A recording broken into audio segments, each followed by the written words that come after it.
Hi, and welcome to, or back to, my channel. I'm Kit, and today I've seen multiple references now to red pill and feminism being one and the same. And we're going to look at the comparisons and discuss. And before we get into it, I would like to thank everyone for clicking on this video, and I would like to give extra thanks to my patrons and channel members.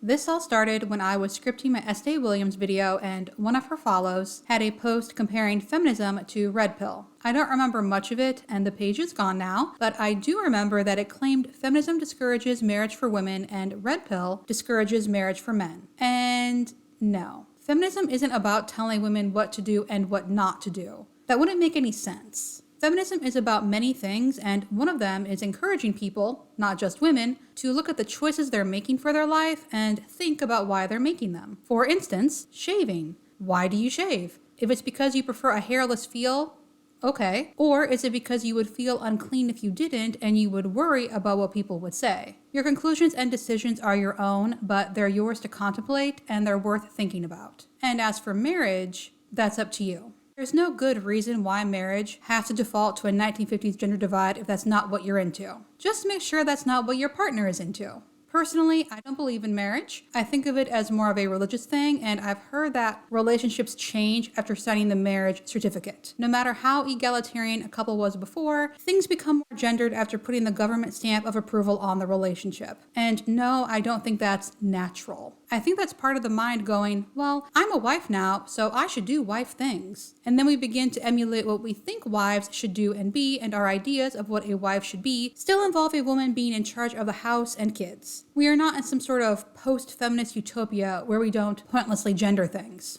Sorry.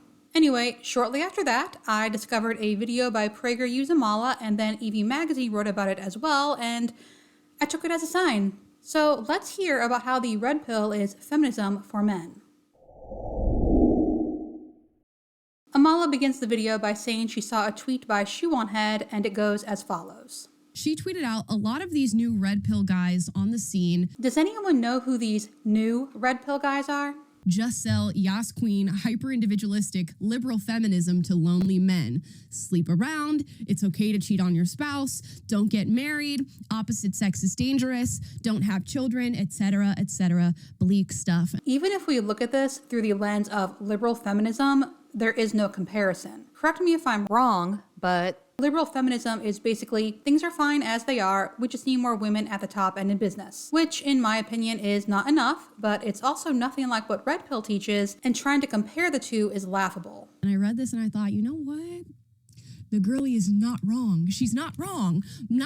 It's not all red pill men or what we would consider red pill content, because there's plenty of men in our circle of things who make what one would consider to be red pill content that does not have this message whatsoever. But it's not hard to go out and find these sort of red pill alpha male content creators who are selling exactly this. Sleep around, it's okay to cheat on your spouse, don't get married, opposite sex is dangerous, don't have children. I don't claim to know what Amala is thinking, but I think she's confusing red pillers with trad men. They all do have the basic belief that men are protectors and providers, but though trad men do think women need to submit to them, they don't think women are evil. And of course, they believe everyone should marry, have children, and most believe everyone should be Christian. Whereas with red pill, isn't the core of red pill that women can't be trusted? And they're just bringing in all of these, I don't know that it's lonely men, but presumably there are a bunch of lonely men who do watch this sort of content, and they're taking it in and thinking this is the message that they want to put out into the world. Wouldn't believing that the entire other half of the population is evil and untrustworthy make someone more lonely? Most recently, I saw this video on TikTok about how men can cheat, but women can't. Let's watch it. So this TikTok is from someone named FitXFearless. They have over 400,000 followers on TikTok, and apparently they are a lifestyle and self-improvement coach. And for $15, he will teach you the secrets of texting women. This is why men can cheat and women can't. Men and women have two different definitions of what being loyal means. Do we? Men being loyal is us providing, protecting, and being willing to die for a woman. I feel like when these men talk about how their role is protecting and providing for a woman, they're thinking about home invasion situations, which would they not be protecting themselves as well in that scenario? Also, if a man is happy to cheat on his wife, I'm skeptical about how willing he would be to die for her. Dying for someone is a big ask. Monogamy, not so much. A man sleeping with a random girl does not mean that he truly loves the woman that he's sleeping with. A woman, on the other hand, her sexual exclusivity is what makes her loyal. Women are not expected to provide, protect, lead a home, but a man is. Another big difference between red pill and feminism: adults don't need to be led. So, men and women bring two different types of loyalty to the table. A man is only cheating if he decides to give the same provision, protection to another woman other than his woman. But him sleeping with a girl, that does not mean he loves that woman more than his woman. Men will sleep with a hole in the wall if we could. Why is his opinion of men so low? And he's supposed to be a coach? But a woman giving her body, her purity, her essence to another man is her cheating. So, a woman can have an emotional affair and it would be fine because nothing physical was involved?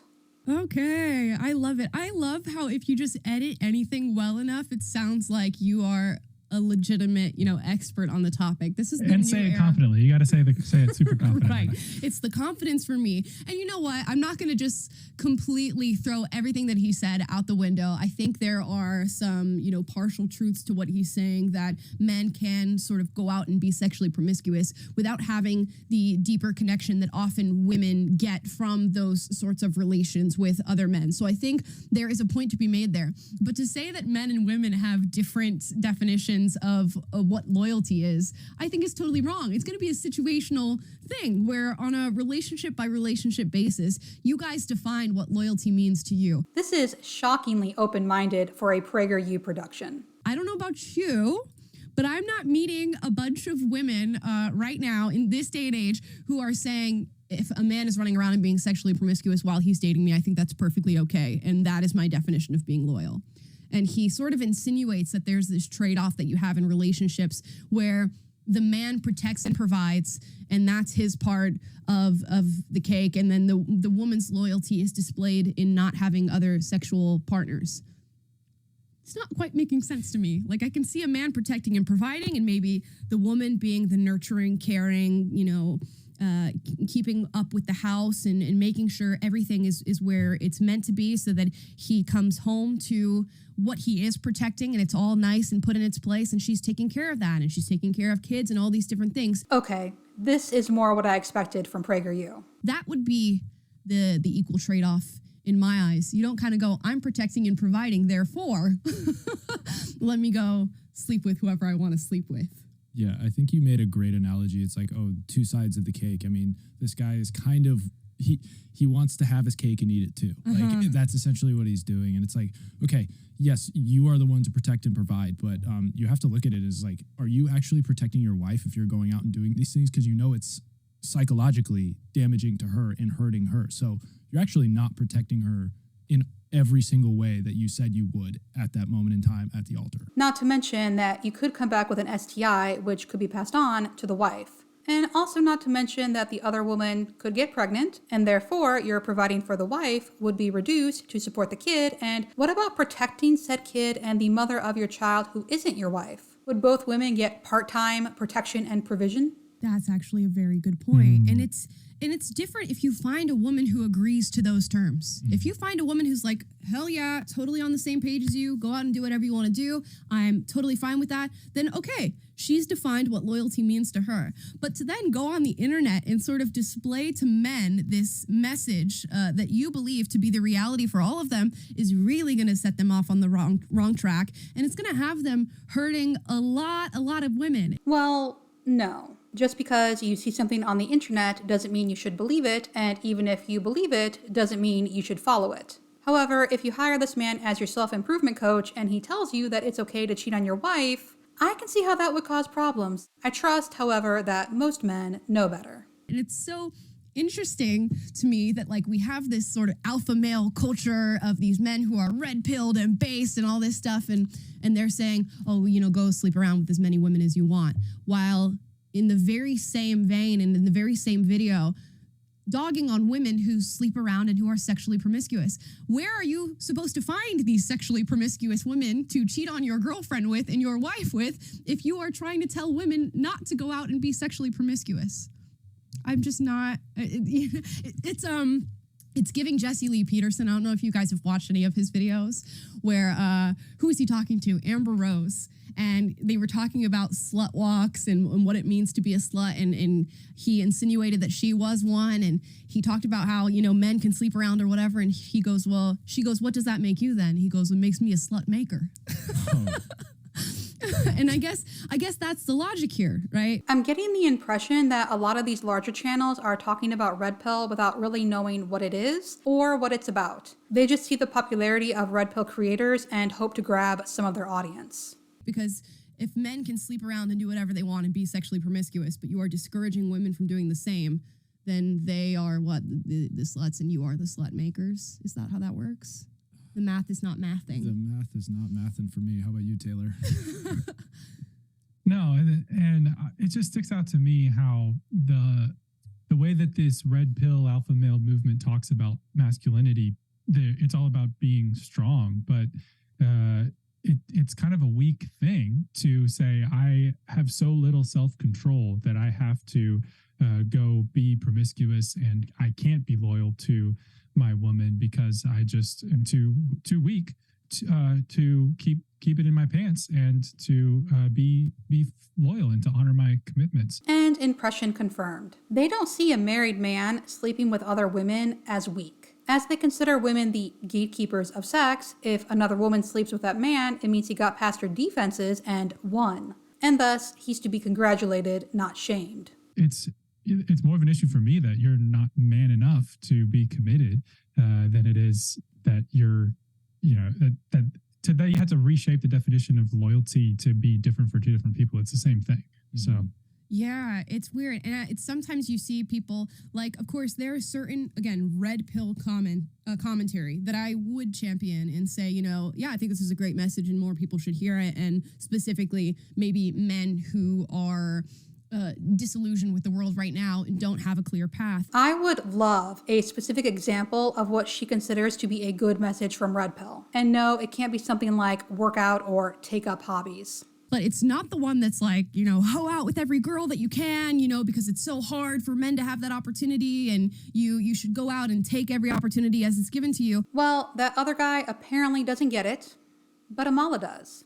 I'm more so looking for somebody who's trying to get that more traditional view of manhood and masculinity, which I often feel is not the message given in these videos. Here's one from Just Pearly Things. So this is not an alpha male, but a woman who makes content and says, really self-proclaims that her content is mainly for men and men's rights. I think everyone here is probably familiar with Just Pearly Things, but she's a YouTuber with over 1 million subscribers, and she runs a show called The Pregame. Women like guys that sleep around and treat like women. Modern women don't like men that treat them like queens. And the problem is, like, if guys aren't sleeping around, they start to think too highly of each girl and treat them too well. And modern women don't like that. It's not like in your generation where a girl's courted and they respect it and they're excited and you can just court the nice girl and she wants you. Okay, pause. Now, I see a lot of Just Pearly Things and Pearl's content on the internet, and it's not all in this vein. There are a lot of her takes that I do agree with. Oh, please do name one. This one, not so much. Women like men that sleep around. I think there are women who are like this. Don't get me wrong. There are a lot of women who are like this, and I've certainly heard a lot of young women in particular say that they would never want to date a man who is inexperienced. I do not happen to be one of those women whatsoever, and I know there are so many other women that if you just set aside, time as a man or just as anybody to wait for the right person to come around, you will find the right person who doesn't want you to have slept with 50 different women and wants to be treated not even like a queen, but like an equal and just treated fairly and courted traditionally and going through those same steps that a more traditional relationship would go through. Regardless of how much experience you would like your partner to have, if you've even thought about that, no one wants to be cheated on. Unless that's their kink, but that's a different matter entirely. It's not about being traditional or being treated like a queen. It's just having a basic respect for your partner as a person. So from here, they wander off into talking about men and sex before turning to Tucker Carlson, and I'm just left wondering what comparison I'm supposed to make between red pill and feminism. The title asks the question, and Amala indicates an agreement, but where was the discussion? They didn't even say anything about feminism. Anyway, from here, we turn to Evie magazine, which will hopefully shed more light on this bizarre comparison.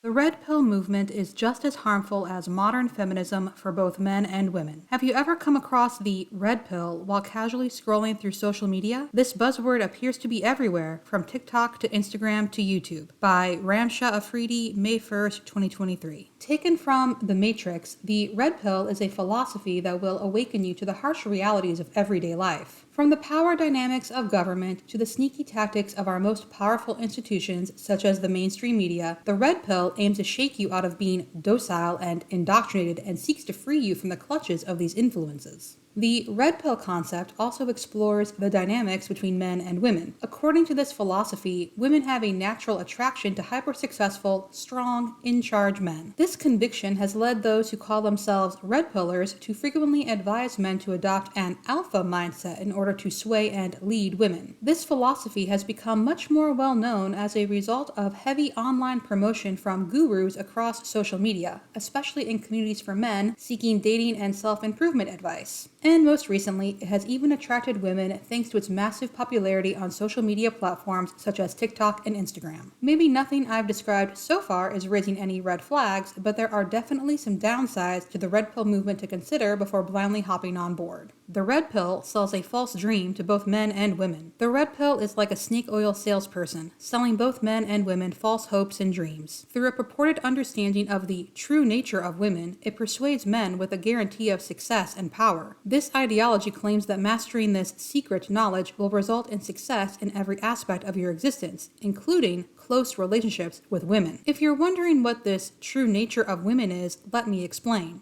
According to the red pill philosophy, women are essentially crafty and deceitful to the core, and men should always be on the lookout for them. Women are supposedly incapable of feeling true love or loyalty, and they spend their days thinking of ways to defraud men. To make things worse, many red pill gurus claim that women, at their core, only want to date physically attractive, wealthy men, and they believe that women will most certainly dump their husbands or boyfriends in favor of a new appealing suitor if he catches their attention. This belief sounds like a terrible Hollywood film everyone regrets watching, but sadly, there are some incredibly lonely men who spread this point of view in the real world, and gullible men fall victim to this message every single day. How the red pill attracts women. Now, you might be wondering how the idea of the red pill is even able to attract women given how negatively it views them. Well, it's no secret that modern dating practices have discouraged many young women, and some women are now looking for answers elsewhere. Since the emergence of dating apps as well as websites, there has been a seemingly endless loop of swiping and texting, which frequently makes women feel intimidated and confused. This problem is made worse by social media, where many women suffer the agony of being ghosted by potential partners online for seemingly infinite digital options, which can make them feel worthless and disposable.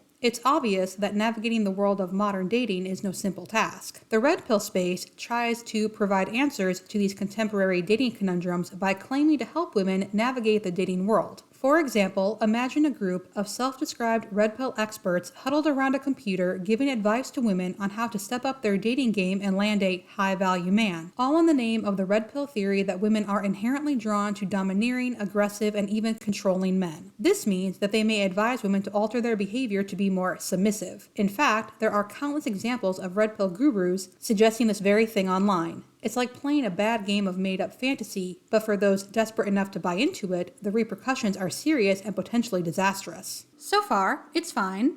And then, the red pill is just as bad as modern feminism. The concept of the red pill is like trying to cross a hot desert without water or food. It's exhausting, dangerous, and you'll probably end up going nowhere. This is why the red pill movement, as well as radical feminism, both have fundamental flaws in that they are founded on toxic and problematic conceptions of gender and relationships. These ideologies are equally as bad because both possess similar traits of animosity and dogmatism against the opposite sex. Like the radical feminists who often voice their disdain for men, one of the most troubling aspects of the red pill community is their biases against women. They often perpetuate the idea that men age like fine wine while women hit the wall as they approach their mid to late 20s. Moreover, the group encourages men to be promiscuous while condemning women with high body counts, a blatant double standard that further fuels the gender wars. It's evident that their main goal is to shame women instead of uplift them, since it gives their community a false sense of superiority. Modern feminism also has similar takes, that men who are ran through should be avoided, or that older single guys are a walking red flag. On one hand, you may hear a radical feminist say all men are trash, and on another hand, you have a red pillar saying all women are gold diggers and hypergamous. Both sides take a predictable and absolutist stance, offering nothing more than their established narratives, which is not only damaging, but contributes to nothing valuable. Their adherence to rigid ideologies prevents them from engaging in meaningful self-reflection and growth, which obscures their experiences in life. Closing thoughts. When it comes to gender dynamics, the red pill movement and feminism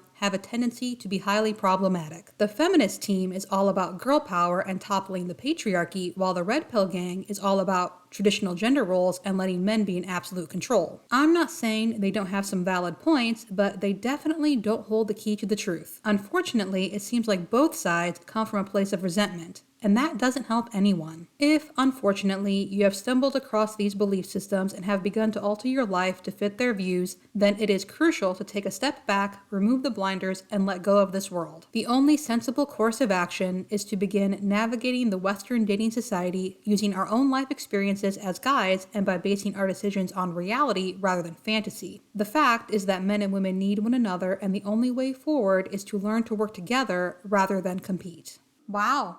I have so much to say, I don't even know where to begin.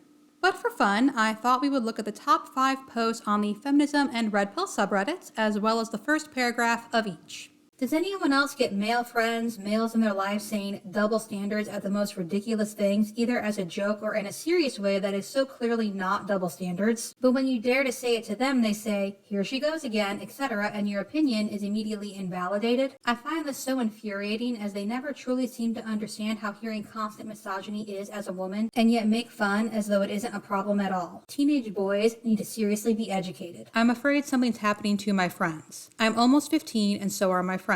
Some of them go to this teacher in our town, male, and my BFF told me about him being creepy and clearly being nicer to her than her twin brother. Some other friends came out and said the same thing, and the brother confirmed. It will be a great day when comic book artists finally start to properly draw women. I'm so tired of women in comics being drawn in overtly sexual ways. I saw a comic picture of Spider-Gwen where she had a giant butt, and it was pretty obvious that that was the main focus of that panel, no matter what the artists or writers would ever say. There's also the issue of female characters wearing super skimpy and impractical outfits. If going to do something like fight a bunch of aliens or slay a dragon, then I want full body armor, not something stupid like an armor bra with stilettos. Jennifer Lawrence Bread and Roses documentary gives Afghan women a voice. Texas woman forced to go septic before receiving abortion. Hashtag Dobbs Horror Show. Modern dating is ruined for men. This is my first post here, so I'm not sure if I'm breaking any rules, but I hope not, because these things really need to be said in my opinion. The dating world has gotten completely screwed thanks to Sims, social media, and toxic feminism. Back in the day, if a woman wanted to feel desired or get attention from a man, she would have to put on something cute and go out in public and hope that a guy approaches her and flirts. And if that woman was below average looking or obese, she likely wouldn't get much attention. But the problem is that nowadays, an average woman, let's just say looks-wise she's a 5 or 6 to make it easy, can simply post a dolled up and edited photo to her social media, and she can have anywhere from a dozen to literally hundreds of men in her comments and DMs saying things like, OMG, you're an 11, you're so gorgeous, or if you were mine, I'd treat you like a queen, etc., etc. And what that has done is it's given many women massively inflated egos because they're receiving constant validation online, and many think that transfers to the real world. I've seen countless girls in podcasts like Kevin Samuels, whatever, etc., who mention the fact that they have dozens of guys sliding in their DMs and paying for their OnlyFans, etc., and it makes them believe they are much more unique and special than they actually are, and that's why we have 80% of women going after only the top 10% of men now. Once the old generation is gone, with the passing of my grandfather 2 days ago,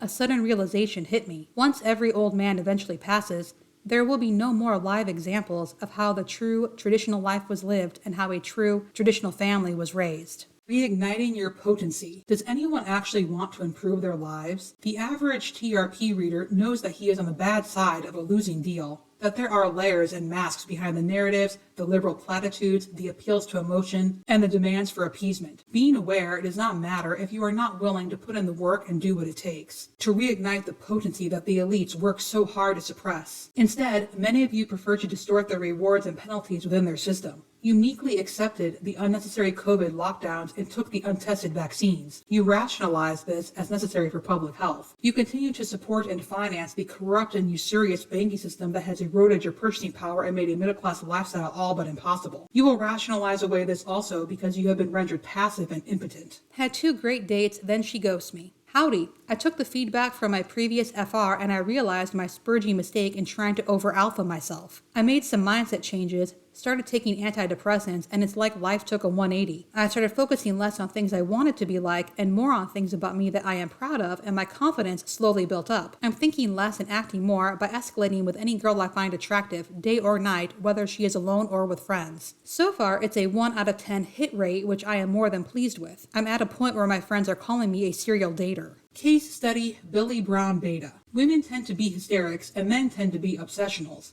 Most brown men have exaggerated obsessional traits, which is why I write about them. Observing the brown obsessional is the best way to understand one's own obsessional traits, regardless of your race or ethnic background. In a previous article, I wrote about the evasive tendencies present in almost all millennial Zoomer brown men. In this article, I will give a case study of a brown beta former client who is the neurotic obsessional par excellence. Some of you might take issue with me conflating Pakistanis and Indians, but as far as obsessional tendencies are concerned, the only difference is that Pakistanis are worse. If you're on TRP, it's likely you have the same tendencies, albeit less exaggerated. So remember what I keep saying about the white supremacy woven throughout the manosphere? Yeah. Feminism doesn't advise women on how to act, particularly in regards to dating. There are no feminist gurus, free or paid, that dispense dating advice. There is no feminist pyramid scheme where you can pay for the privilege of posting clips of feminists going viral. For that matter, when a feminist does attract attention, the comments will not be filled with praise or admiration, whereas with red pill media, the comments contain little to no pushback or dissent. There is no feminist philosophy of dating, and there is nothing that promises you happiness or success if you just follow these 3 steps, or this formula, or buy this course, and so on. Feminism does not teach that men and women are dramatically different and must be at war with one another. Feminism is about gender not dictating the way we're perceived or how we live our lives, so this notion that feminism is about hating men, that's stupid, and makes as much sense as the people who claim that feminism is simultaneously about hating men and sleeping with as many men as possible. A woman saying online, all men are trash, does not make it a feminist belief. However, all women are hypergamous is a red pill belief. They call it AWOLT. And no one, feminist or not, talks about men being ran through. Unlike women, men are not considered devalued when they have sex. Feminism does not consider an older single man a walking red flag. That's a belief held by those who think everyone should be married by 30 or else there's something wrong with them. Obviously, and this is so painfully obvious I can't believe I have to say it, feminism doesn't believe that everyone has to get married. In short, feminism is not for sale. Feminism does not offer arbitrary rules as a secret for success and happiness. Feminism is not about absolutes. It's about everyone having the freedom to live their life as they see fit. Which is why Evie wrote this article trying to tie feminism with red pill. Red pill is bad because it discourages men from getting married. But feminism is bad because it doesn't encourage women to get married and doesn't enforce gender roles. This takes the prize for the most stupid thing I've seen all year, and I can't even say, nice try. And that's it for this video. Thank you so much for watching, and I'll see you in the next one.